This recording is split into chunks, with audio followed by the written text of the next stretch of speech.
তো বন্ধুরা দেখো আমার পুজো হয়ে গেছে। এই দেখো আমার পুজো কমপ্লিট। এই যে আমার লক্ষ্মী নারায়ণ।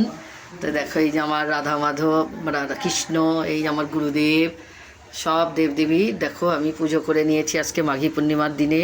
ঠাকুরকে একটু যতটা পেরেছি ভালোভাবে একটু পুজো দিয়ে নিয়েছি আজকে। তো এই যে দেখো আমাদের গুরুদেবের তো আজকে সিন্নি দিতেই হয়। এই যে দেখো আমাদের সত্যনারায়ণ আমাদের গুরুদেব।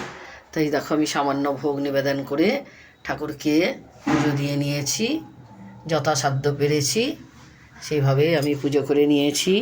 তো দেখো আমার পুজো কেমন লাগলো তোমরা কমেন্ট করে জানিও। হে ঈশ্বর সবার মঙ্গল করো। তো দেখো আমার পুজো হয়ে গেছে। রাধে গোবিন্দ রাধে গোবিন্দ রাধে গোবিন্দ।